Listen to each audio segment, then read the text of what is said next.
Hi hello welcome to my channel. Nirmala ಗಾಡಿ start ಮಾಡುತ್ತಾ ಬೇಗ ಬರ್ರೋ ಎಂದು ಮಕ್ಕಳನ್ನು ಕರೆದಳು. ಇವತ್ತು ಲೇಟ್ ಆಯಿತು. ದಿನ ಎಷ್ಟು ಬೇಗ ಎದ್ದರೂ ಕೆಲಸವೇ ಮುಗಿಯುವುದಿಲ್ಲ. ನಾಳೆಯಿಂದ ಇನ್ನೂ ಅರ್ಧ ಗಂಟೆ ಮೊದಲೇ ಅಲಾರಾಂ ಇಡಬೇಕು ಅಂತ ಅಂದುಕೊಂಡಳು. ಅಷ್ಟರಲ್ಲಿ ಮಕ್ಕಳಿಬ್ಬರು ಬಂದು ಕುಳಿತರು. ಗೇಟ್ ಹಾಕಿಕೊಳ್ಳಲು ಬಂದ ಮಾವನಿಗೆ ಬರ್ತೀನಿ ಮಾವ ಎಂದು ಹೇಳಿ ಹೊರಟಳು. ಮಕ್ಕಳನ್ನು ಅವರ ಸ್ಕೂಲ್ನಲ್ಲಿ ಬಿಟ್ಟು ಬಾಯ್ ಮಾಡಿದಳು. ನಂತರ ತನ್ನ ಸ್ಕೂಲಿನ ಕಡೆ ಗಾಡಿ ತಿರುಗಿಸಿದಳು. ಗಾಡಿ ಪಾರ್ಕ್ ಮಾಡಿ ನಿಟ್ಟುಸಿರು ಬಿಡುತ್ತಾ ಗೇಟಿನೊಳಗೆ ಓಡಿದಳು. ಎದುರಾದ ಶಾಲಿನಿ, ಎಲ್ಲ ನಿನ್ನ ತಲೆ ಮೇಲೆ ಹಾಕ್ಕೊಳ್ತೀಯ, ಎಷ್ಟು ಆಗುತ್ತೋ ಅಷ್ಟು ಮಾಡಿ ಬರಬಾರ್ದಾ? ಉಳಿದದ್ದು ಮನೆಯಲ್ಲಿ ಇರುವವರು ಮಾಡ್ತಾರೆ, ಯಾವಾಗಲೂ ಹೀಗೆ ನೀನು ಎಲ್ಲ ಮುಗಿಸಿ ಉಸ್ ಅಂತ ಬರ್ತೀಯ. ಅತ್ತೆ ಇಲ್ವಾ, ಸ್ವಲ್ಪ ಮಾಡಲಿ ಬಿಡು, ಬರುವಾಗಲೇ ಸುಸ್ತಾಗಿ ಬರ್ತೀಯ. ಇನ್ನೂ ಇಲ್ಲಿ 3 ಗಂಟೆಯ ತನಕ ಮಕ್ಕಳ ಜೊತೆಗೆ ಕಿರ್ಚಾಡಬೇಕು ಎಂದಳು. ನನ್ನ ಕಷ್ಟ ನಿನಗೆ ಹೇಗೆ ಅರ್ಥ ಆಗಬೇಕು ಶಾಲಿನಿ? ನೀವು ಗಂಡ ಹೆಂಡ್ತಿ ಇಬ್ಬರೇ ಟೈಮ್ ಪಾಸ್ಗೆ ಬರ್ತೀಯ. ಗಂಡ ಬೇರೆ ನಿನ್ನ ಈ ಮುದ್ದು ಮೋರೆ ಬಾಡಬಾರದೆಂದು ಸಹಾಯ ಮಾಡುವರು ಎನ್ನುತ್ತಾ ಮುದ್ದಿನಿಂದ ಅವಳ ಕೆನ್ನೆ ಹಿಂಡಿದಳು ನಿರ್ಮಲಾ. ಅಯ್ಯೋ ಬಿಡಿ ಮಹಾರಾಯ್ತಿ, ಆಮೇಲೆ ಮುದ್ದು ಮಾಡುವೆ. ಈ ಗಂಡಸರೆಲ್ಲ ಹೊಸದರಲ್ಲೇ ಹಾಗೆ, ಮಕ್ಕಳು ಮರಿ ಆದಮೇಲೆ ಗೊತ್ತಾಗುತ್ತದೆ ಅವರುಗಳ ಬಂಡವಾಳ ಎಂದವಳು. ಬಾಬಾ ಎಚ್ಎಂ ಬರುವಷ್ಟರಲ್ಲಿ ಕ್ಲಾಸ್ ರೂಮ್ಗೆ ಹೋಗೋಣ ಅಂತ ನಡೆದರು. ನಿರ್ಮಲಾ ಮಧ್ಯಮ ವರ್ಗದ ಮನೆಯ ಸೊಸೆ. ಇಬ್ಬರು ಮಕ್ಕಳು ಹಾಗೂ ಅತ್ತೆ ಮಾವನ ಜೊತೆಗೆ ಇದ್ದ ಫ್ಯಾಮಿಲಿ. ಸುರೇಶ್ ಒಬ್ಬನೇ ಮಗ. ಇಬ್ಬರು ಮದುವೆಯಾದ ಅಕ್ಕಂದಿರು. ಒಬ್ಬಳು ಇದೇ ಊರು, ಇನ್ನೊಬ್ಬಳು ಹಳ್ಳಿಯಲ್ಲಿ ಇರುವುದು. ಪದವಿ ಮುಗಿದ ತಕ್ಷಣ ಕೆಲಸಕ್ಕೆ ಸೇರಿದ್ದಳು ನಿರ್ಮಲಾ. ಪ್ರೈವೇಟ್ ಸ್ಕೂಲ್ನಲ್ಲಿ ಕೆಲಸ. ಆ ಮಕ್ಕಳ ಜೊತೆ ಮೊದಲು ಖುಷಿ. ಸ್ವಲ್ಪ ದಿನದಲ್ಲೇ ಗೊತ್ತಾಗಿದೆ ಕಷ್ಟ. ಈ ಮಕ್ಕಳ ಜೊತೆಗೆ ಹೇಗುವುದು ಕಷ್ಟ. ಅದಕ್ಕೆ ಮದುವೆಯಾಗುವ ತನಕ ಕೆಲಸ ಮಾಡೋಣ, ನಂತರ ಕೆಲಸ ಬಿಟ್ಟರಾಯಿತು ಎಂದುಕೊಂಡಿದ್ದಳು. ಸುರೇಶನ ಮನೆಯವರು ಬಂದಾಗ ಸ್ವಂತ ಮನೆ ಇದೆ, ಒಬ್ಬನೇ ಮಗ, ಮಾವನಿಗೂ ಪಿಂಚಣಿ ಬರುತ್ತದೆ, ಒಳ್ಳೆಯ ಮನೆತನ ಅಂತ ಮದುವೆ ಮಾಡಿಕೊಟ್ಟರು. ಮದುವೆಗೆ ಸ್ವಲ್ಪ ದಿನ ರಜೆ ಮಾಡಿದ್ದಳು. ಈಗ ಮನೆಯಲ್ಲಿ ಅತ್ತೇನೂ ಇದ್ದಾರೆ. ಜಾಸ್ತಿ ಮನೆ ಕೆಲಸವಿರುವುದಿಲ್ಲ. ಸ್ವಲ್ಪ ದಿನ ಕೆಲಸ ಮಾಡಿ ಮಕ್ಕಳಾದ ಮೇಲೆ ಬಿಡಬೇಕು ಎಂದುಕೊಂಡಳು.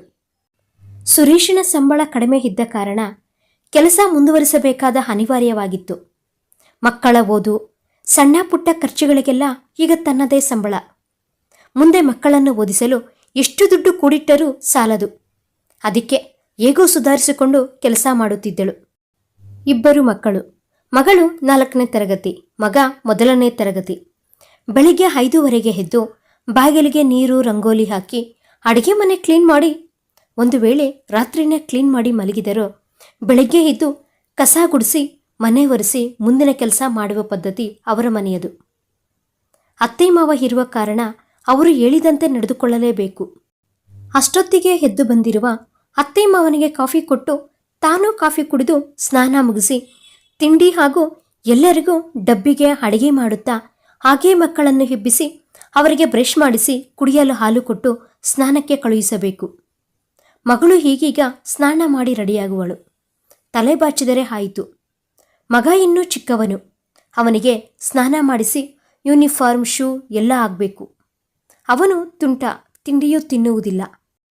ಕೆಲವು ಸಲ ಇಬ್ಬರು ಮಕ್ಕಳಿಗೂ ಮಾವ ಅಥವಾ ಅತ್ತೆ ತಿಂಡಿ ತಿನ್ನಿಸುತ್ತಾರೆ.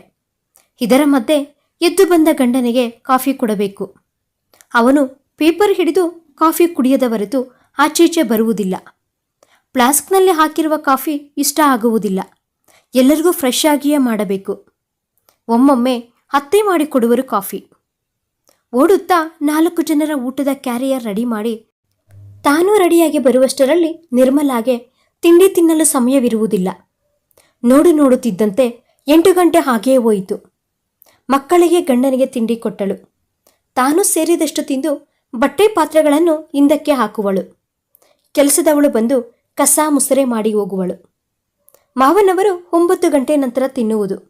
ಮಾತ್ರೆ ತೆಗೆದುಕೊಂಡು ಸ್ವಲ್ಪ ಸಮಯವಾಗಬೇಕು ತಿಂಡಿ ತಿನ್ನಲು. ಅತ್ತೆ ಅವರಿಗೆ ಕೊಟ್ಟು ಆಮೇಲೆ ತಿನ್ನುವರು.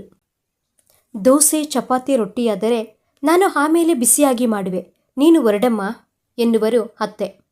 ಅವರಿಗೂ ಸಮಯಕ್ಕೆ ಸರಿಯಾಗಿ ತಿನ್ನಿ ಎಂದು ಹೇಳಿ ಹೊರಡುವಳು. ಸುರೇಶ್ ಸಹ ಇವರುಗಳ ಜೊತೆಗೆ ಹೊರಟರೂ ಅವನ ಆಫೀಸ್ ಇರುವುದೇ ಬೇರೆ ದಿಕ್ಕು. ಅದಕ್ಕೆ ಮಕ್ಕಳನ್ನು ನಿರ್ಮಲಾನೇ ಸ್ಕೂಲಿಗೆ ಬಿಟ್ಟು ಹೋಗಬೇಕು. ಪಾದರಸದಂತೆ ಕೆಲಸ ಮಾಡಿದರೆ ಸ್ಕೂಲಿಗೆ ಬೇಗ ತಲುಪಬಹುದು, ಇಲ್ಲ ಅಂದರೆ ಲೇಟ್ ಆಗುತ್ತದೆ. ತಿಂಗಳಲ್ಲಿ 2 ದಿನದ ಮೇಲೆ ಲೇಟ್ ಆದರೆ ಸಂಬಳ ಕಟ್ ಮಾಡುತ್ತಾರೆ.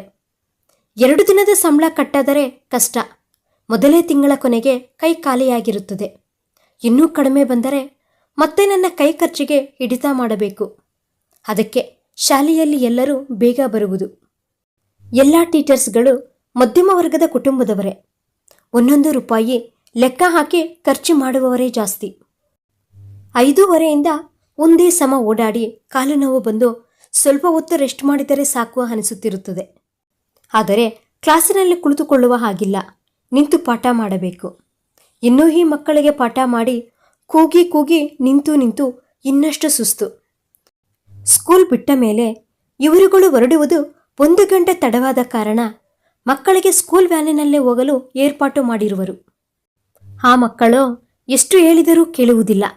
ಸ್ಕೂಲ್ ಮುಗಿಸಿ ಮನೆಗೆ ಬಂದರೆ ಬಾಗಿಲಲ್ಲೇ ಶೂ ಸಾಕ್ಸ್ ಎಸೆದು ಹೋಗಿರುವರು.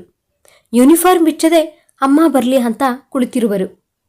ಮತ್ತೆ ಫ್ರೆಶಪ್ ಆಗಿ ಮಕ್ಕಳಿಗೆ ಬೇರೆ ಬಟ್ಟೆ ಕೊಟ್ಟು ಉಸ್ಸಪ್ಪ ಅಂತ ಕುಳಿತರೆ ಪಾಪ ಅತ್ತೆ ಕಾಫಿ ಮಾಡಿ ತಂದು ಕೊಡುವರು.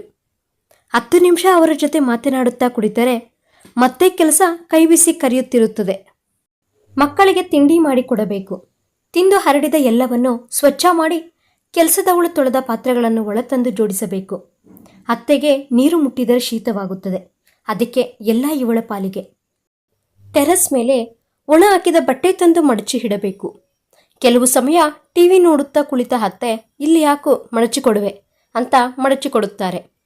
ಕೆಲವು ಸಮಯ ಮಡಚಿದ ಬಟ್ಟೆಗಳನ್ನು ಅವರವರ ವಾರ್ಡ್ರೋಬ್ನಲ್ಲಿ ಇಡುವುದು ಕಷ್ಟ ಅನಿಸುತ್ತದೆ. ಮತ್ತೆ ದೇವರಿಗೆ ದೀಪ ಹಚ್ಚಿ ಮಕ್ಕಳ ಓದಿನ ಕಡೆ ಗಮನ ಹರಿಸಬೇಕು. ಮಕ್ಕಳ ಹೋಮ್ವರ್ಕ್ ಮಾಡಿಸುವುದು, ಓದಿಸುವುದು ನಿರ್ಮಲಾನೇ ಮಾಡಬೇಕು. ನೀನು ಟೀಚರ್ ಅಲ್ವಾ, ನಿನಗೆ ಹೇಗೆ ಓದಿಸಬೇಕೆಂದು ತಿಳಿಯುತ್ತದೆ, ನನಗಾದರೆ ಗೊತ್ತಾಗುವುದಿಲ್ಲ ಅಂತ ಸುರೇಶ್ ಜಾರಿಕೊಳ್ಳುತ್ತಾನೆ. 8 ಗಂಟೆಗೆ ಸುರೇಶ್ ಬರುವನು. ಅವನು ಬಂದು ಕೈಕಾಲು ತೊಳೆದು ಅಪ್ಪ ಅಮ್ಮನ ಜೊತೆ ಮಾತಾಡುತ್ತಾ ಟಿವಿ ಮುಂದೆ ಕುಳಿತು ಬಿಡುವನು. ಮತ್ತೊಮ್ಮೆ ಎಲ್ಲರಿಗೂ ಕಾಫಿ ಕೊಡಬೇಕು. ಸುರೇಶ್ ಕಾಫಿ ಕುಡಿದು ಅಲ್ಲೇ ಕುಳಿತರೆ ಇನ್ನು ರಾತ್ರಿ ಊಟಕ್ಕೆ ಹೇಳುವುದು. ಮಕ್ಕಳಿಗೆ ಹೋಮ್ವರ್ಕ್ ಓದು ಮುಗಿಸಿ ಮತ್ತೆ ರಾತ್ರಿಗೆ ದಿನವೂ ಚಪಾತಿ ಪಲ್ಯ ಮಾಡಬೇಕು. ಅಂತೂ ಎಲ್ಲರ ಊಟ ಮುಗಿದು ಎಲ್ಲರಿಗೂ ಹಾಲು ಕೊಟ್ಟು ನಾಳೆಯ ಅಡುಗೆಗೆ ತರಕಾರಿ ಹೆಚ್ಚಿಟ್ಟು ತೆಂಗಿನಕಾಯಿ ತುರಿದಿಟ್ಟು ಮಲಗಲು ಹೋಗುವಾಗ 11:30. ಆ ಸಮಯದಲ್ಲಿ ಮತ್ತೆ ನಾಳೆಗೆ ಶಾಲೆಯಲ್ಲಿ ಮಾಡುವ ಪಾಠದ ಬಗ್ಗೆ ನೋಡಿ ಶಾಲಾ ಮಕ್ಕಳ ನೋಟು ಪುಸ್ತಕ ಶಾಲೆಯಲ್ಲಿ ಸಮಯವಿಲ್ಲ ಅಂತ ಮನೆಗೆ ತಂದರೆ ಅದರ ಕರೆಕ್ಷನ್ ಮಾಡಬೇಕು. ಅಂತಹ ಸಮಯದಲ್ಲಿ ಮಲಗುವುದು 12-1 ಗಂಟೆಯೂ ಆಗುತ್ತದೆ. ಸುರೇಶ್ ಬೇರೆ ಗಲಾಟೆ ಮಾಡುವನು ಲೈಟ್ ಹಾಕಿದರೆ. ನಿಂದೊಂದು ಗೋಳು, ನಿದ್ದೆ ಮಾಡಲು ಬಿಡುವುದಿಲ್ಲ. ಶಾಲೆಯದೆಲ್ಲ ಮನೆಗೆ ತರಬೇಡ, ಅಲ್ಲೇ ಮುಗಿಸಿ ಬಾ ಅಂತ. ತನಗೂ ಹಾಸಿಗೆ ಕಂಡರೆ ಸಾಕಾಗಿರುತ್ತದೆ. ಅವನ ಕಟುನುಡಿಯಿಂದ ಬೇಸರವಾಗುತ್ತದೆ. ಒಂದೇ ತರಹ ಜೀವನ, ಪುರುಸೊತ್ತು ಇಲ್ಲದ ಓಡಾಟ. ಸಾಕಪ್ಪ ಅನಿಸುತ್ತದೆ ನಿರ್ಮಲಾಗೆ. ಕೆಲಸ ಬಿಡುವೆ ಅಂದರೂ ಕೇಳುವುದಿಲ್ಲ ಸುರೇಶ್. ಅಯ್ಯೋ ಬೇಡ, ನನ್ನೊಬ್ಬನ ಸಂಬಳದಲ್ಲಿ ಮಕ್ಕಳ ಸ್ಕೂಲ್ ಫೀಸು, ಮನೆ ಖರ್ಚು ಎಲ್ಲ ಸಾಧ್ಯವಿಲ್ಲ ಎನ್ನುವನು. ಇದರ ಜೊತೆಗೆ ಆಗಾಗ ಬಂದು ಉಪಚರಿಸಿಕೊಳ್ಳುವ ನಾದಿನಿಯರು ಹಾಗೂ ಅವರ ಮಕ್ಕಳ ಖರ್ಚು ವೆಚ್ಚಗಳು. ತನಗಾದರೂ ಸದ್ಯ ಅತ್ತೆ ಮಾವ ಇರುವುದರಿಂದ ಮಕ್ಕಳು ಸ್ಕೂಲ್ನಿಂದ ಮನೆಗೆ ಬಂದರೆ ತಾನು ಬರುವ ತನಕ ನೋಡಿಕೊಳ್ಳುವರು ಅಂತ ಧೈರ್ಯ. ಕೆಲವರಿಗೆ ಅತ್ತೆ ಮಾವ ಸಹ ಇರುವುದಿಲ್ಲ. ನಾಡಿದ್ದು ಹೇಗೂ ಭಾನುವಾರ, ಅಮ್ಮನ ಮನೆಗಾದರೂ ಹೋಗಿ ಬರಬೇಕು. ಅಮ್ಮನಿಗೆ ಹುಷಾರಿಲ್ಲ ಅಂತ ಹೇಳಿ 15 ದಿನವಾಯಿತು. ನನಗೆ ಹೋಗಲು ಸಮಯವೇ ಸಿಗಲಿಲ್ಲ ಎಂದು ಯೋಚಿಸುತ್ತಾ ನಿದ್ದೆ ಮಾಡಿದಳು. ಮರುದಿನ ನಿರ್ಮಲಾ ಬೆಳಗಿನ ಕೆಲಸ ಮಾಡುವಾಗ ಇವತ್ತು ಶನಿವಾರ 2 ಗಂಟೆಗೆ ಮನೆಗೆ ಬಂದವಳು ಮಕ್ಕಳಿಗೆ ಹೋಮ್ವರ್ಕೆಲ್ಲ ಮುಗಿಸಿಬಿಡಬೇಕು. ಆಗ ನಾಳೆ ಅಮ್ಮನ ಮನೆಯಿಂದ ಹೊರಡಲು ಆತುರ ಆಗುವುದಿಲ್ಲ ಅಂತ ಯೋಚಿಸಿದಳು. ನಿರ್ಮಲಾ, 5,000 ಇದ್ದರೆ ಕೊಟ್ಟಿರು, ನನ್ನ ಸಂಬಳವಾದ ತಕ್ಷಣ ವಾಪಸ್ಸು ಕೊಡುವೆ ಎಂದ ಗಂಡ. ನನ್ನ ಹತ್ತಿರ ಎಲ್ಲಿ ಅಷ್ಟು ಹಣ ಉಳಿಯುತ್ತದೆ, ಎಲ್ಲವನ್ನೂ ನಿಮಗೆ ಕೊಡುತ್ತೇನೆ. ಇಟ್ಟುಕೊಳ್ಳುವ 5,000ದಲ್ಲಿ ಏನು ಉಳಿಯಲು ಸಾಧ್ಯ, ನೀವೇ ಯೋಚಿಸಿ ಎಂದಳು. ನಾನೇ ಕೇಳಬೇಕು ಅಂತಿದ್ದೆ ರೀ, ನಾಳೆ ಅಮ್ಮನ ಮನೆಗೆ ಹೋಗಿ ಬರೋಣ. ಅವರಿಗೆ ಹುಷಾರಿಲ್ಲ ಅಂತ ಅಣ್ಣ ಫೋನ್ ಮಾಡಿ ಎಷ್ಟು ದಿನವಾಯಿತು. ಸಾರಿ ಕಣೋ ನಿರ್ಮಲಾ, ನೀನು ಮಕ್ಕಳು ಹೋಗಿ ಬನ್ನಿ. ನಾಳೆ ನನಗೆ ಬೇರೆ ಕೆಲಸವಿದೆ. ನಾನು ವಾರದ ಮಧ್ಯದಲ್ಲಿ ಒಮ್ಮೆ ಹೋಗಿ ಮಾತನಾಡಿಸಿಕೊಂಡು ಬರುವೆ ಎಂದ ಸುರೇಶ್. ರೀ, ನೀವೇ 2,000ವಿದ್ದರೆ ಕೊಟ್ಟಿರಿ, ನಾನು ಅಮ್ಮನಿಗೆ ಕೊಡಬೇಕೆಂದಿರುವೆ.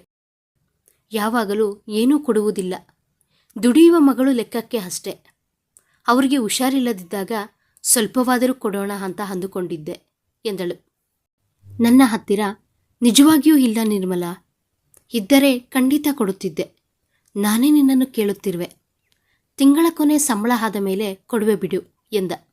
ನಿರ್ಮಲಾ ಯೋಚಿಸಿದಳು. ತನ್ನ ಹತ್ತಿರ ಹಾಗೂ ಹೀಗೂ ಉಳಿಸಿದ್ದು 4,000ವಿದೆ. ಇನ್ನು ನಾಳೆ ಅಮ್ಮನ ಮನೆಗೆ ತಿಂಡಿ, ಹೂವು, ಹಣ್ಣು, ನಮ್ಮ ಅಣ್ಣನ ಮಕ್ಕಳಿಗೆ ಚಾಕ್ಲೇಟ್ ಅಂತ ಒಂದಷ್ಟು ಖರ್ಚಾಗುತ್ತದೆ. ಇನ್ನು ಈ ಮಕ್ಕಳು ವಾರಕ್ಕೊಮ್ಮೆ ಆಚೆ ಹೋದರೆ ಬಿಡುತ್ತಾರಾ? ಅವರಿಗೆ ಅದು ಇದು ಅಂತ ಸಣ್ಣ ಪುಟ್ಟ ಖರ್ಚು 1,000 ರೂಪಾಯಿ ಬೇಕು. ಇನ್ನೂ 1 ವಾರ ಆಗುತ್ತೆ ಸಂಬಳ ಬರಲು. ಅಲ್ಲಿಯ ತನಕ ಪೆಟ್ರೋಲ್ಗೆ 1,000 ಬೇಕು. ಛೆ, ಎಷ್ಟು ದುಡಿದರೆ ಏನು ಬಂತು? ಅಮ್ಮನಿಗೆ ಹುಷಾರಿಲ್ಲ ಅಂದಾಗಲೂ ಒಂದು 5,000 ಕೊಡಲು ತನಗೆ ಸಾಧ್ಯವಿಲ್ಲ ಎಂದು ಬೇಸರ ಪಟ್ಟುಕೊಂಡಳು. ಶಾಲಿನಿಗೆ 2,000 ಟ್ರಾನ್ಸ್ಫರ್ ಮಾಡಲು ಹೇಳಬೇಕು. ಈಗ ಫೋನ್ ಮಾಡಿದರೆ ಗಂಡನಿಗೆ ತಿಳಿಯುತ್ತದೆ. ಅಷ್ಟು ಅರ್ಜೆಂಟೇನು? ಮುಂದಿನ ವಾರ ಕೊಟ್ಟರೆ ಆಗುವುದಿಲ್ಲವೇ? ಸುಮ್ಮನೆ ಸಾಲ ಮಾಡಿ ನನ್ನ ಮಾನ ತೆಗೆಯಬೇಡ ಅಂತ ಬೈಯುತ್ತಾನೆ. ಅದಕ್ಕೆ ಶಾಲೆಯಲ್ಲಿ ಕೇಳಬೇಕು. ಬರೀ ಕೈಲಿ ಹೋಗಲು ಸರಿಯಾಗುವುದಿಲ್ಲ. ಯಾವಾಗಲೂ ಅಮ್ಮನೇ ತನಗೆ ಮೊಮ್ಮಕ್ಕಳ ಕೈಗೆ ದುಡ್ಡು ಹಿಡಿಸಿ ಕಳಿಸುತ್ತಾರೆ. ಹುಷಾರಿಲ್ಲದಿದ್ದಾಗ ಕೊಡೋಣ ಅಂದರೂ ತನ್ನ ಬಳಿ ಇರುವುದಿಲ್ಲ. ಕಣ್ಣಲ್ಲಿ ನೀರು ಬಂದಿತು. ಹಾಗೆಯೇ ಸಾವರಿಸಿಕೊಂಡು ಬೇಗ ಬೇಗ ಕೆಲಸ ಮುಗಿಸಿದಳು. ಚಿಕ್ಕವನಿಗೆ ಇಂದು ರಜೆ. ಅವನು ಎದ್ದ ಮೇಲೆ ನಿರ್ಮಲಾ ಅತ್ತೆಯೇ ಅವನಿಗೆ ಸ್ನಾನ ಮಾಡಿ ತಿಂಡಿ ತಿನ್ನಿಸುತ್ತಾರೆ. ಶನಿವಾರ ಮಗಳಿಗೂ ನಿರ್ಮಲಾಗೂ ಬುತ್ತಿ ಕಟ್ಟುವುದು ಇರುವುದಿಲ್ಲ. ಸುರೇಶ್ನು ನನಗೂ ಏನೂ ಮಾಡಬೇಡಿ, ಹೊರಗಡೆ ತಿನ್ನುತ್ತೇನೆ ಅನ್ನುವನು. ಅದರಿಂದ ಶನಿವಾರ ಕೈಗಳಿಗೆ ಸ್ವಲ್ಪ ಬಿಡುವು. ಮಗಳನ್ನು ಶಾಲೆಗೆ ಬಿಟ್ಟು ತಾನು ಬಂದಳು. ಇಂದು ಶಾಲಿನಿ ರಜಾ ಹಾಕಿದ್ದಳು. ಶಾಲೆಗೆ ಬಂದಿರಲಿಲ್ಲ. ಹೇಗೋ ಮಧ್ಯಾಹ್ನದ ತನಕ ಕ್ಲಾಸ್ ಅಟೆಂಡ್ ಮಾಡಿ ಮನೆಗೆ ಬಂದಳು. ಊಟವಾದ ಮೇಲೆ ಮಕ್ಕಳಿಗೆ, ಇವತ್ತು ಹೋಮ್ವರ್ಕ್ ಮುಗಿಸಿದರೆ ಮಾತ್ರ ಅಜ್ಜಿ ಮನೆಗೆ ಕರೆದುಕೊಂಡು ಹೋಗುವೆ ಎಂದಳು. ಮಕ್ಕಳು ಮರುದಿನ ಅಜ್ಜಿ ಮನೆಗೆ ಹೋಗುವ ಖುಷಿಯಿಂದ ಬೇಗ ಬೇಗ ಹೋಮ್ವರ್ಕ್ ಮಾಡಿದರು. ನಿರ್ಮಲಾಗೆ ಮನೆಯಲ್ಲಿ ಹಾಗೂ ಹೊರಗೆ ಅಂತ ಕೆಲಸ ಮಾತ್ರ ಜಾಸ್ತಿ. ತನಗೂ ಬೇರೆ ಯಾವುದಾದರೂ ಆಫೀಸಿನಲ್ಲಿ ಕೆಲಸವಾದರೂ ಇದ್ದರೆ ಇನ್ನೂ ಹೆಚ್ಚು ಸಂಬಳ ಬರುತ್ತಿತ್ತೇನೋ. ಅಲ್ಲಿ ಕೆಲಸವೂ ಕಡಿಮೆಯೇ ಇರುತ್ತದೆ. ಶಾಲೆಯ ಹಾಗೆ ನಿಂತು ಮಾಡುವ ಕೆಲಸವಿರುವುದಿಲ್ಲ. ಮೊದಲು ಯೋಚಿಸಲಿಲ್ಲ. ಮನೆಯ ಪಕ್ಕದಲ್ಲೇ ಇದೆ ಅಂತ ಸೇರಿಕೊಂಡೆ. ನಂತರ ಇಲ್ಲೇ ಪಾಠ ಮಾಡುವುದು ರೂಢಿಯಾಯಿತು.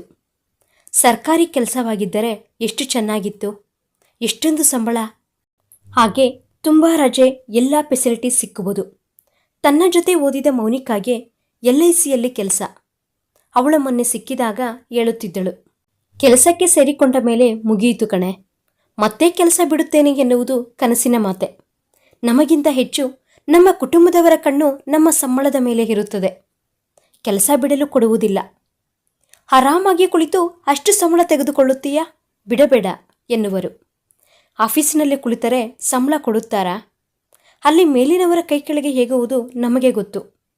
ಮನೆ ಕೆಲಸಕ್ಕೆ ನಾನು ಸಹಾಯ ಮಾಡುವೆ ಅಂತ 2 ದಿನ ಮಾಡಿ ಸುಮ್ಮನಾಗುತ್ತಾರೆ. ನನಗಂತೂ ಮನೆಯಲ್ಲಿ ಫೋನ್ ಮಾಡಲು ಸಹ ಪುರ್ಸೊತ್ತಿರುವುದಿಲ್ಲ. ಅಷ್ಟು ಕೆಲಸ. ಆಫೀಸಿನಲ್ಲಿಯೇ ಸ್ವಲ್ಪವಾದರೂ ಸುಮ್ಮನೆ ಇರುತ್ತಾರೆ ಅಂದಳು. ಅಟ್ಲೀಸ್ಟ್ ಅವಳಿಗೆ ಸಂಬಳವಾದರೂ ಜಾಸ್ತಿ ಇರುತ್ತದೆ. ಕೆಲಸ ಮಾಡುವ ಹೆಂಗಸರ ಅಳಲು ಇಷ್ಟೇನೆ. ಪ್ರೈವೇಟ್ನಲ್ಲಿ ದುಡಿಯುವ ಎಲ್ಲರಿಗೂ ಇನ್ನೂ ಜಾಸ್ತಿ ಗೋಳು. ಅಯ್ಯೋ, ಎಷ್ಟು ಬಂದರೂ ನನ್ನ ಖರ್ಚಿಗೆ ಸಿಗುವುದು 5,000 ಅಷ್ಟೇ. ಉಳಿದಿದ್ದೆಲ್ಲ ಗಂಡನಿಗೆ ತಾನೇ. ತಾನು ದುಡಿಯುವ ಸಂಬಳ ಆದರೂ 5,000 ಇಟ್ಟುಕೊಳ್ಳಲು ಎಷ್ಟು ಜಗಳ ಮಾಡಬೇಕಾಯಿತು ತಾನು. ಇದು ಕೆಲವು ತಿಂಗಳು ಸಾಕೇ ಆಗುವುದಿಲ್ಲ. ಎಲ್ಲ ನನ್ನ ಹಣೆ ಬರಹ. ಎಷ್ಟು ಯೋಚಿಸಿದರೂ ಮುಗಿಯೋದು ತನ್ನ ಕತೆ. ಬೆಳಗ್ಗೆ ಬೇಗ ಹೇಳಬೇಕು ಅನ್ನುತ್ತಾ ಶಾಲಿನಿಗೆ ಒಂದು ಮೆಸೇಜ್ ಹಾಕಿ ಮಲಗಿದಳು. 10 ನಿಮಿಷದಲ್ಲೇ ಮೆಸೇಜ್ ಬಂತು. ಶಾಲಿನಿ ಹಣ ಟ್ರಾನ್ಸ್ಫರ್ ಮಾಡಿದ್ದಳು.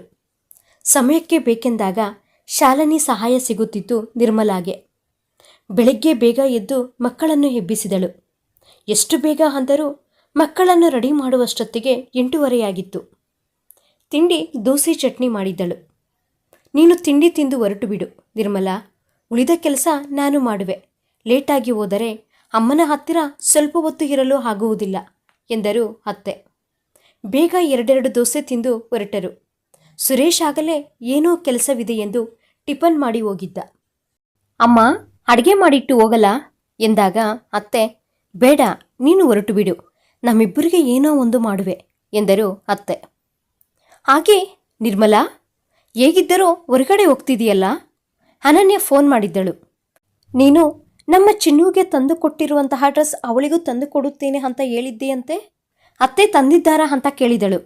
ಅಂದಾಗ, ಮುಂದಿನ ವಾರ ತರುವೆ ಅಮ್ಮ, ಸಂಬಳವಾಗಲಿ ಎಂದಳು. ಅನನ್ಯ ಅವಳ ನಾದಿನಿ ಮಗಳು, ಊರಿನಲ್ಲೇ ಇರುವುದು. ಚಿನ್ನು ಹುಟ್ಟಿದ ಹಬ್ಬದ ದಿನ ವಿಡಿಯೋ ಕಾಲ್ ಮಾಡಿದಾಗ, ಚಿನ್ನು ಹಾಕಿಕೊಂಡ ಡ್ರೆಸ್ ತುಂಬ ಚೆನ್ನಾಗಿದೆ ಅತ್ತೆ ಎಂದಳು. ನಿನಗೂ ಕೊಡಿಸುವೆ ಪುಟ್ಟ ಎಂದಿದ್ದಳು. ಅದನ್ನೇ ನೆನಪಿಸಿದ್ದಾಳೆ. ನಿರ್ಮಲಾ ಒಳ್ಳೆಯವಳೆ, ಕೈಯಲ್ಲಿ ಇದ್ದರೆ ದಾನ ಮಾಡುವ ಬುದ್ಧಿಯೇ ಅವಳದು. ನಾದಿನಿ ಅವರ ಮಕ್ಕಳು ಬಂದರೆ ಎಲ್ಲ ಕಡೆ ಸುತ್ತಾಡಿಸಿ ಅವರಿಗೆ ಬೇಕಿದ್ದು ಕೊಡಿಸುತ್ತಾಳೆ.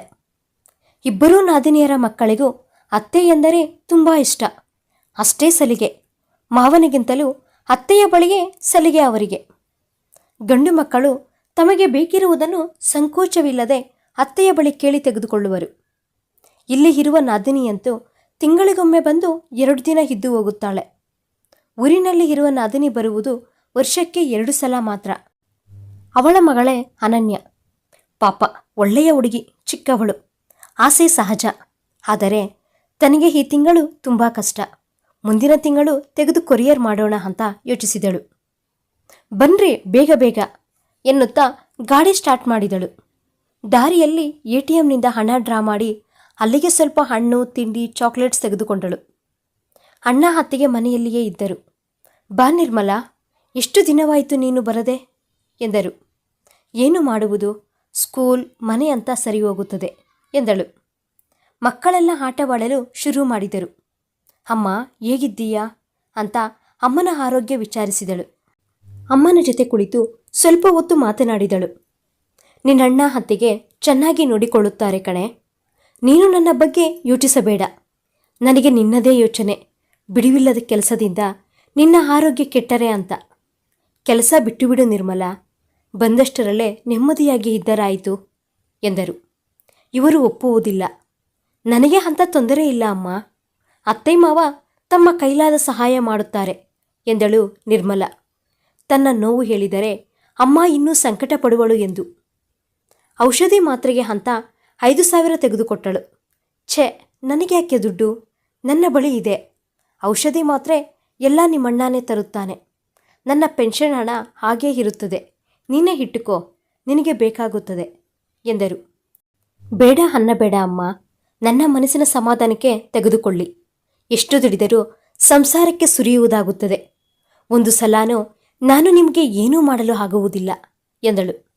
ಸಂಜೆಯ ತನಕ ಅಣ್ಣ ಅತ್ತಿಗೆ ಜೊತೆ ಮಾತನಾಡುತ್ತಾ ಸಮಯ ಕಳೆದಳು. ಒಂದೇ ಊರಿನಲ್ಲಿ ಇದ್ದರೂ ನೀನು ಬರುವುದೇ ಅಪರೂಪವಾಯಿತು ನಿರ್ಮಲಾ. ಈ ಸಲ ರಜೆ ಬಂದಾಗ 8 ದಿನ ಇಲ್ಲೇ ಇರಬೇಕು. ನಾನು ಭಾವನ ಬಳಿ ಮಾತನಾಡುತ್ತೇನೆ ಎಂದ ಅಣ್ಣ. ಸರಿ ಕಣೋ, ನೀವು ಒಂದು ಭಾನುವಾರ ಬನ್ನಿ ಎಂದಳು ನಿರ್ಮಲಾ. ಅಮ್ಮನಿಗೆ ಹುಷಾರಾಗಲಿ, ನಂತರ ಬರುತ್ತೇನೆ ಎಂದ. ಇನ್ನು ಹೊರಡ್ತೀನಪ್ಪ, ಇನ್ನೂ ರಾತ್ರಿಯ ಅಡುಗೆ ನಾಳೆಗೆ ತಯಾರಿ ಮಾಡಬೇಕು ಅಂತ ಹೊರಟಳು. ಬರುವಾಗ ಯೋಚಿಸಿದಳು, ಮಾವ ಹಾಲು ತರಕಾರಿ ತರುವುದರಿಂದ ತನಗೆ ಆ ಕೆಲಸ ಕಡಿಮೆ. ದಿನಸಿ ಅಂಗಡಿಗೆ ಹೋಗಿ ಚೀಟಿ ಕೊಟ್ಟರೆ ಮನೆಗೆ ತಂದು ಹಾಕುವರು. ಇಲ್ಲ ಅಂದರೆ ಆ ಕೆಲಸಗಳು ತನ್ನ ಪಾಲಿಗೆ ಬೀಳುತ್ತಿತ್ತು. ಅತ್ತೆ ಮಾವ ಊರಿಗೆ ಹೋದರೆ ಮಗಳ ಮನೆಗೆ ಅಲ್ಲಿ ಇಲ್ಲಿ ಅಂತ ತಿರುಗಾಡುತ್ತಾ ತಿಂಗಳು 2 ತಿಂಗಳಾದರೂ ಬರುವುದಿಲ್ಲ.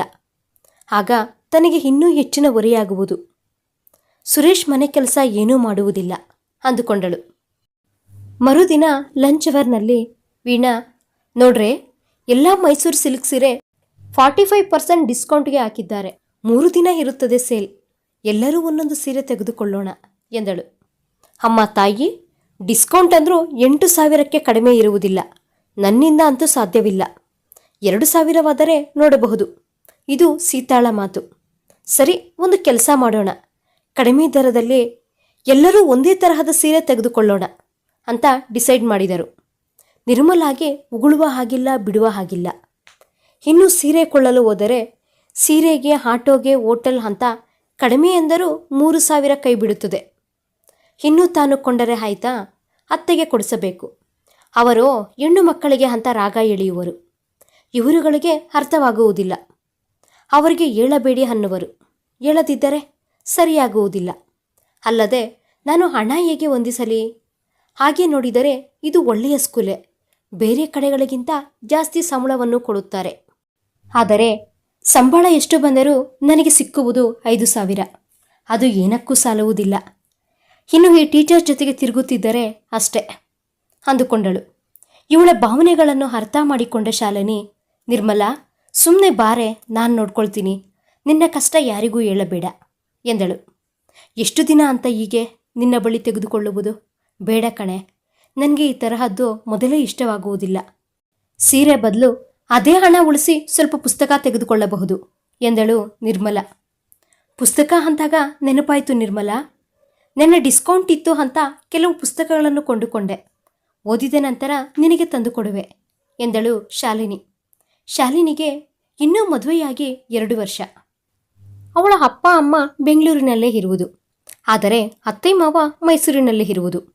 ಮಾವನಿಗೆ ಇನ್ನೂ ರಿಟೈರ್ಡ್ ಆಗಿಲ್ಲ. ಅದಕ್ಕೆ ಇಲ್ಲಿ ಗಂಡ ಹೆಂಡತಿ ಇಬ್ಬರೇ ಇರುವುದು. ಶಾಲಿನಿಯ ತವರಿನವರು ಶ್ರೀಮಂತರು, ಗಂಡನ ಮನೆಯಲ್ಲೂ ಶ್ರೀಮಂತರೇ. ಇಲ್ಲಿ ಅವರಿಗೆ ಒಂದು ಅಪಾರ್ಟ್ಮೆಂಟ್ ತೆಗೆದುಕೊಟ್ಟಿದ್ದಾರೆ ಮಾವ. ಅಲ್ಲದೆ ಮೈಸೂರಿನಲ್ಲಿ ಸಹ ಸ್ವಂತ ಮನೆಯೇ. ಒಬ್ಬಳೇ ನಾದಿನಿ. ಅವಳಿಗೆ ಮದುವೆಯಾಗಿದೆ. ಅವಳು ಬೆಂಗಳೂರಿನಲ್ಲೇ ಇರುವುದು. ಯಾವಾಗಲೂ ಇವರು ಅಲ್ಲಿಗೆ ಹೋಗುವುದು, ಅವರು ಇಲ್ಲಿ ಬರುವುದು ಇದ್ದೇ ಇರುತ್ತದೆ. ಆದರೆ ಅವಳು ತುಂಬ ಒಳ್ಳೆಯ ನಾದಿನಿ. ಶಾಲಿನಿ ಅವಳು ಗೆಳತಿಯರಂತೆ ಇರುವರು. ಶಾಲಿನಿಯ ಗಂಡನಿಗೆ ಅಪ್ಪ ಅಮ್ಮನಿಗೆ ಹಣ ಕಳಿಸುವ ತಾಪತ್ರಯವಿಲ್ಲ. ಗಂಡ ಹೆಂಡತಿ ಆರಾಮಾಗಿ ಖರ್ಚು ಮಾಡುತ್ತಾ ತಿರುಗಾಡುತ್ತಾ ಇರುತ್ತಾರೆ. ಹಣಕ್ಕೆ ಒಂದು ದಿನವೂ ತೊಂದರೆಯಾಗುವುದಿಲ್ಲ ಅವಳಿಗೆ. ಇಷ್ಟು ಬೇಗ ಮಕ್ಕಳು ಬೇಡ ಅಂತ ಸುಮ್ಮನಿದ್ದಾರೆ. ಟೀಚಿಂಗ್ ಇಷ್ಟ ಅಂತ ಸುಮ್ಮನೆ ಬರುತ್ತಿದ್ದಳು ಸ್ಕೂಲಿಗೆ. ಅವಳಿಗೆ ನಿರ್ಮಲಾನ ಕಂಡರೆ ತುಂಬ ಇಷ್ಟ.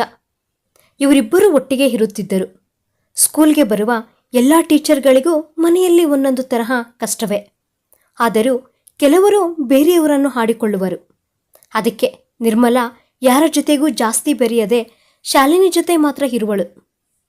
ಈ ವರ್ಷ ಇನ್ಕ್ರಿಮೆಂಟ್ ಆದ ಸಂಬಳವನ್ನು ಗಂಡನಿಗೆ ಕೊಡದೆ ತಾನೇ ಇಟ್ಟುಕೊಳ್ಳಬೇಕು ಎಂದು ನಿರ್ಧರಿಸಿದಳು. ಈಗ ಮಕ್ಕಳು ದೊಡ್ಡವರಾಗಿದ್ದಾರೆ, ಅವರ ಖರ್ಚು ಜಾಸ್ತಿ ಇರುತ್ತದೆ ಅಂತ ಯೋಚಿಸಿದಳು ನಿರ್ಮಲಾ. ಶಾಲೆ ಮುಗಿಸಿ ಗಡಿಬಿಡಿಯಲ್ಲಿ ಓಡಿ ಬರುತ್ತಿದ್ದ ನಿರ್ಮಲಾ ಬಳಿ ಬಂದಳು ಶಾಲಿನಿ. ನಿರ್ಮಲಾ, ನಿಲ್ಲೆ, ಯಾಕೆ ದುಡು ಓಡುತ್ತೀಯ? ಈ ವಾರವಂತೂ ಸ್ಕೂಲ್ ಮುಗಿದ ತಕ್ಷಣ ಓಡಬೇಕು ಶಾಲಿನಿ. ಮಕ್ಕಳಿಗೆ ಟೆಸ್ಟುಗಳು ನಡೆಯುತ್ತಿವೆ. ಪಕ್ಕದಲ್ಲಿ ಕುಳಿತರೆ ಮಾತ್ರ ಓದುವುದು ಎಂದಳು. ನಿರ್ಮಲಾ, ಎಲ್ಲ ನೀನೇ ಯಾಕೆ ಮಾಡಬೇಕು? ಸ್ವಲ್ಪ ಭಾವನವರಿಗೆ ಹೇಳು. ಅವರು ಬಂದ ಮೇಲೆ 1 ಗಂಟೆ ಮಕ್ಕಳಿಗೆ ಓದಿಸಲಿ ಎಂದಳು ಶಾಲಿನಿ. ಮೊದಲೆಲ್ಲ ನಾನು ಹಾಗೆ ಹೇಳಿದೆ ಕಣೆ. ಅವರು ನನ್ನ ಕೈಯಲ್ಲೇ ಸಾಧ್ಯವಿಲ್ಲ ಅಂತ ಕೈ ಹಲ್ಲಾಡಿಸಿಬಿಟ್ಟರು ಅಷ್ಟೆ. ನೋಡುವುದೇ ಇಲ್ಲ. ಇಷ್ಟು ದೊಡ್ಡವರಾಗಿದ್ದಾರೆ, ಅವರೇ ಓದಿಕೊಳ್ಳಲಿ ಎಂದು ಬಿಡುತ್ತಾರೆ. ಈಗ ನಾನು ಕೇರ್ ತೆಗೆದುಕೊಳ್ಳುವುದರಿಂದ ಇಬ್ಬರು ಮೊದಲು ಅಥವಾ 2ನೆಯ ಸ್ಥಾನದಲ್ಲಿ ಬರುತ್ತಿದ್ದಾರೆ. ನಾವು ಹೆಂಗಸರು ಎಲ್ಲವನ್ನೂ ಅಡ್ಜಸ್ಟ್ ಮಾಡಿಕೊಳ್ಳಲೇಬೇಕು ಎಂದಳು. ಆದರೂ ನೀನೊಬ್ಬಳೇ ಯಾಕೆ ಕಷ್ಟಪಡಬೇಕು? ನಿನ್ನ ಸಂಬಳವನ್ನು ಮನೆಗೆ ಕೊಡ್ತೀಯ. ಅಟ್ಲೀಸ್ಟ್ ಮನೆ ಕೆಲಸದಲ್ಲಿ ಸಹಾಯ ಮಾಡಬಾರದಾ? ನಾನು ಹೀಗೆ ಹೇಳುತ್ತಾ ಜಗಳ ಮಾಡಿದರೆ ನಮ್ಮ ಮಕ್ಕಳ ಭವಿಷ್ಯ ಹಾಳಾಗುತ್ತದೆ. ಅಲ್ಲದೆ ಗಂಡಸರು ತಾವೆಂದು ಬದಲಾಗುವುದಿಲ್ಲ. ಕೂಗಿ ಜಗಳ ಮಾಡುತ್ತಿದ್ದರೆ ನೋಡಿದವರು ನನ್ನನ್ನೇ ಜಗಳಗಂಟಿ ಎನ್ನುತ್ತಾರೆ. ಆದರೆ ಶಾಲಿನಿ, ಇಷ್ಟೆಲ್ಲ ಮನೆಗೋಸ್ಕರ ಕಷ್ಟಪಟ್ಟು ಒದ್ದಾಡಿದರೂ ಕೊನೆಗೆ ಹೆಸರು ಬರುವುದು ಗಂಡಸರಿಗೆ. ಮಕ್ಕಳು ಎಷ್ಟು ಚೆನ್ನಾಗಿ ಓದುತ್ತಾರೆ, ಬುದ್ಧಿವಂತರು ಅಂತ ಯಾರಾದರೂ ಹೊಗಳಿದರೆ ಸಾಕು. ಅತ್ತೆ ಮಾವ ತನ್ನ ಮಗನೂ ಹಾಗೇ ಇದ್ದ, ತಂದೆಯಂತೆ ಮಕ್ಕಳು ಎಂದು ಹೊಗಳುವರು. ಸುರೇಶ್ ಖುಷಿಯಿಂದ ಉಬ್ಬಿ ಹೋಗುತ್ತಾರೆ.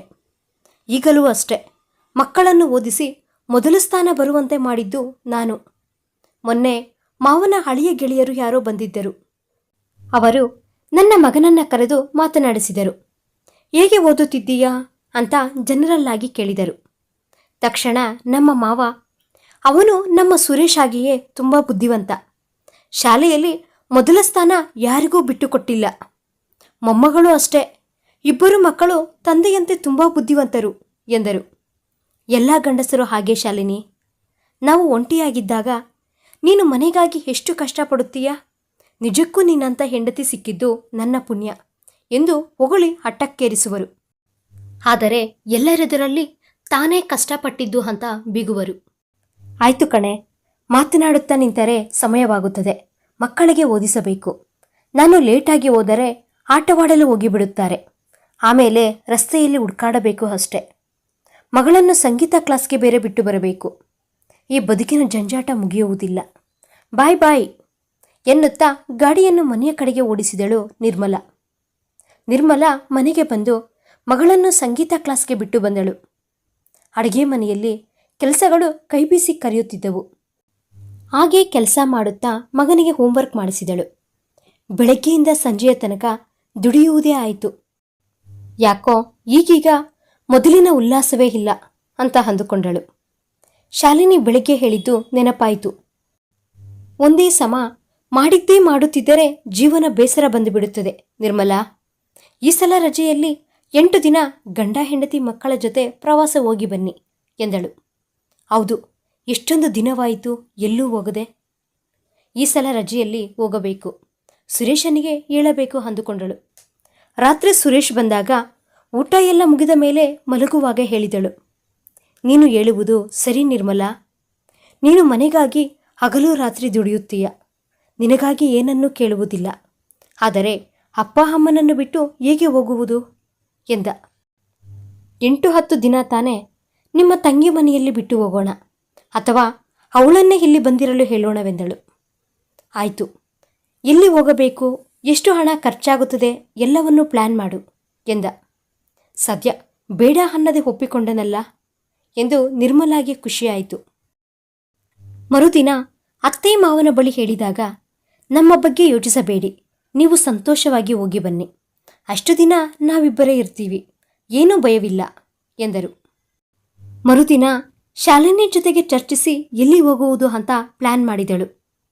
ಎಲ್ಲ ಟೀಚರ್ಗಳು ಒಂದೊಂದು ಸ್ಥಳಗಳ ಹೆಸರನ್ನು ಸೂಚಿಸಿದರು. ಅವರುಗಳು ಅಷ್ಟೇ ರಜೆಯಲ್ಲಿ ಪ್ರವಾಸಕ್ಕೆ ತಯಾರಿ ನಡೆಸಿದ್ದರು. ಮಕ್ಕಳು ರೈಲಿನಲ್ಲಿ ಹೋಗೋಣ ಎಂದಾಗ ಆಯಿತು ಅಂತ ರೈಲಿನಲ್ಲಿ ಟಿಕೆಟ್ ಬುಕ್ ಮಾಡಿದರು. ಇನ್ನೂ 1.5 ತಿಂಗಳಿದೆ ಅಂದರೂ ದಿನವೂ ಅಲ್ಲಿ ಹೋಗುವಾಗ ಏನು ಕುರುಕುಲು ಮಾಡಿಕೊಂಡು ಹೋಗಬೇಕು, ಎಷ್ಟು ಲಗೇಜ್ ತೆಗೆದುಕೊಂಡು ಹೋಗಬೇಕು, ಇದೇ ಚರ್ಚೆ. ಏನೋ ಸಂಭ್ರಮ. ಮಕ್ಕಳದು ಗಂಡನದು ತನ್ನದು ಎಲ್ಲ ಬಟ್ಟೆಗಳನ್ನು ಚೆನ್ನಾಗಿ ಒಗೆದು ಐರನ್ ಮಾಡಿಸಿ ಇಟ್ಟಳು. ರೈಲಿನಲ್ಲಿ ಬೇಕು ಅಂತ ಸಣ್ಣ ಬೆಡ್ಶೀಟ್ಗಳು ಶಾಲುಗಳನ್ನು ಎತ್ತಿಟ್ಟುಕೊಂಡಳು. ದಿನವೂ ಪ್ರವಾಸ ಹೋಗುವ ಸುದ್ದಿಯೇ.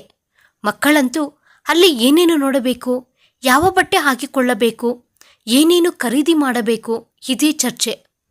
ಒಂದು ಪ್ರವಾಸ ಹೋಗಲು ತಯಾರಿನೇ ಇಷ್ಟು ಖುಷಿ, ಇನ್ನು ಹೋಗಿ ಬಂದರೆ ಇನ್ನೆಷ್ಟು ಖುಷಿ ಅಂತ ಯೋಚಿಸಿದಳು ನಿರ್ಮಲಾ.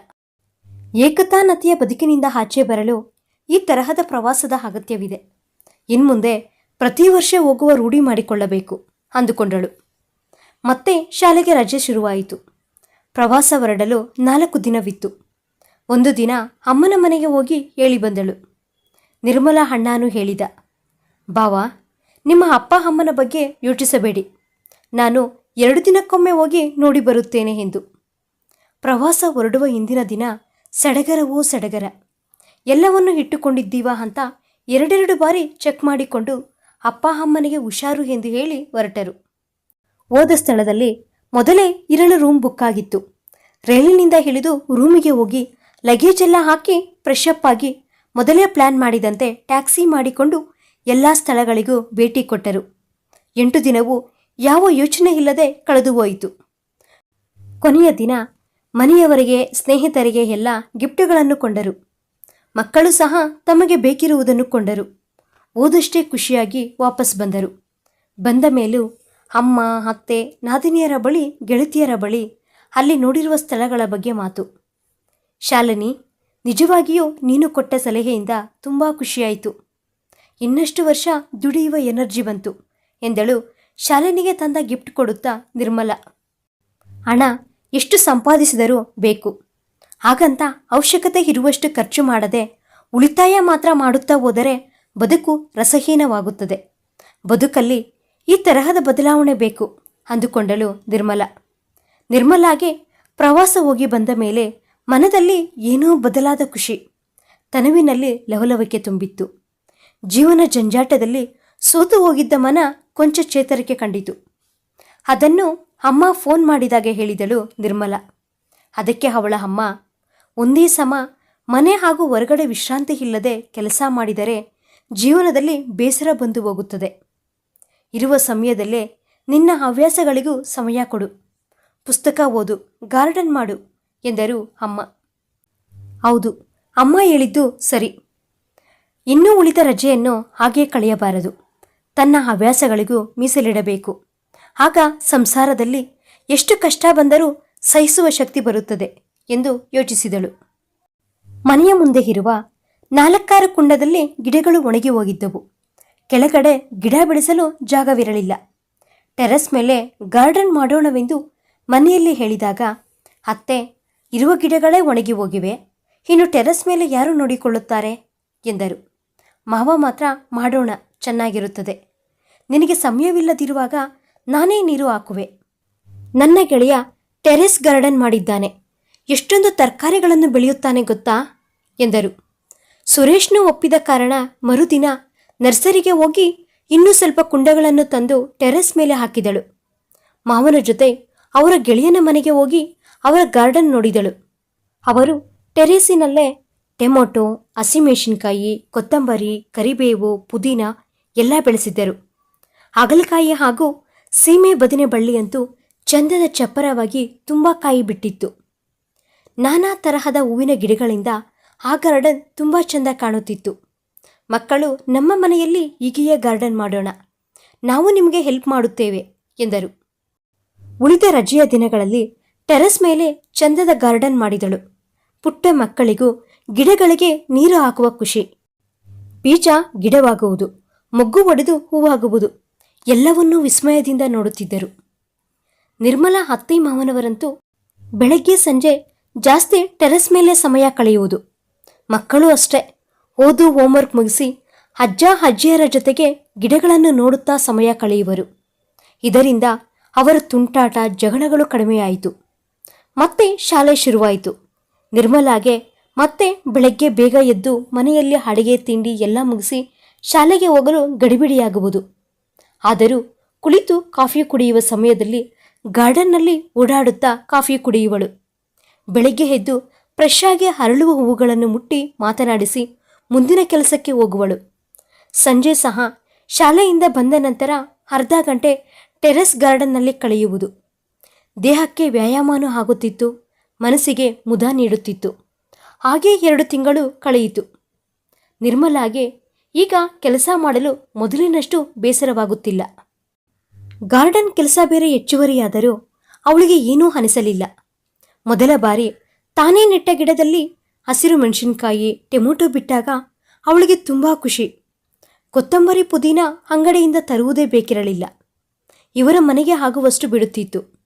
ಶಾಲಿನಿಯು ಆಗಾಗ ನಿರ್ಮಲಾ ಮನೆಗೆ ಬಂದು ಗಾರ್ಡನ್ ನೋಡಿ ಹೋಗುತ್ತಿದ್ದಳು. ನಿರ್ಮಲಾ ಅಮ್ಮನೂ ಬಂದು 2 ದಿನವಿದ್ದರು. ಈಗ ಮಗಳ ಮುಖದಲ್ಲಿ ಸೋಲು, ಹತಾಶೆಯ ಬದಲಾಗಿ ಉಲ್ಲಾಸದ ನಗು ನೋಡಿ ಅವಳ ಅಮ್ಮನಿಗೆ ತುಂಬ ಖುಷಿಯಾಯಿತು. ನೋಡು ನಿರ್ಮಲಾ, ಎಲ್ಲರ ಜೀವನದಲ್ಲೂ ಕಷ್ಟ ನಷ್ಟಗಳು, ಕೆಲಸ ಕಾರ್ಪಣ್ಯಗಳು ಇದ್ದೇ ಇರುತ್ತವೆ. ಅದನ್ನು ಮೀರಿ ಬದುಕಿದಾಗಲೇ ಜೀವನ ಸಾರ್ಥಕವಾಗುವುದು. ಕಷ್ಟ ಕಾರ್ಪಣ್ಯಗಳನ್ನು ಎದುರಿಸಲು ಮನಸ್ಸಿಗೆ ಶಾಂತಿ, ನೆಮ್ಮದಿ, ಧೈರ್ಯ ಬೇಕು. ಇದೆಲ್ಲ ಸಿಗಬೇಕು ಎಂದಾಗ ಬರೀ ಕೆಲಸವನ್ನೇ ಮಾಡುತ್ತಾ ಇರಬಾರದು. ಕೆಲಸದ ಜೊತೆಗೆ ನಮ್ಮ ಹವ್ಯಾಸಗಳಿಗೂ ಸಮಯ ಕೊಟ್ಟರೆ ಆಗ ಬದುಕು ಕಷ್ಟವೆನಿಸುವುದಿಲ್ಲ ಎಂದರು ಅಮ್ಮ. ನಿಜ ಅಮ್ಮ, ನಿನ್ನ ಸಲಹೆಯಿಂದ ಧೈರ್ಯ ಮಾಡಿ ಗಾರ್ಡನ್ ಮಾಡಿದೆ. ಪುಸ್ತಕ ಓದಲು ದಿನವೂ ಅರ್ಧ ಗಂಟೆ ಸಮಯ ಫಿಕ್ಸ್ ಮಾಡಿಕೊಂಡಿರುವೆ. ಈಗ ಮನಸ್ಸಿಗೆ ಮೊದಲಿನ ಹಾಗೆ ಈ ಬದುಕಿನ ಜಂಜಾಟ ನೋಡಿ ಬೇಸರವಿಲ್ಲ. ಈ ಜಂಜಾಟಗಳನ್ನು ದಾಟಿ ಮುಂದೆ ಸಾಗುವ ಧೈರ್ಯ ಬಂದಿದೆ ಎಂದಳು ನಿರ್ಮಲಾ. ಪ್ರತಿ ಮಾನವನಿಗೂ ಅಷ್ಟೇ, ಅವರಿಗೆ ಅವರ ಹವ್ಯಾಸಗಳಿಗೆ ಸ್ವಲ್ಪ ಸಮಯ ಮೀಸಲಿಟ್ಟರೆ ಆಗ ಎಂತಹ ಕಷ್ಟ ಬಂದರೂ ಜೀವನ ಸುಂದರವೆನಿಸುವುದು. ಕಷ್ಟ ಎದುರಿಸಲು ಧೈರ್ಯ ಬರುವುದು. ನಿರ್ಮಲಾ ತನ್ನ ಬದುಕಿನ ಜಂಜಾಟವನ್ನು ಎದುರಿಸಲು ಮಾನಸಿಕವಾಗಿ ಸಿದ್ಧತೆ ಮಾಡಿಕೊಂಡು ಬದುಕಿನಲ್ಲಿ ನೆಮ್ಮದಿ ಕಂಡುಕೊಂಡಳು. ಕತೆ ಮುಕ್ತಾಯವಾಯಿತು. ನಿಮಗೆ ಈ ಕತೆ ಇಷ್ಟವಾದಲ್ಲಿ please like, share and subscribe. Thanks for watching video. Thank you. ಧನ್ಯವಾದಗಳು.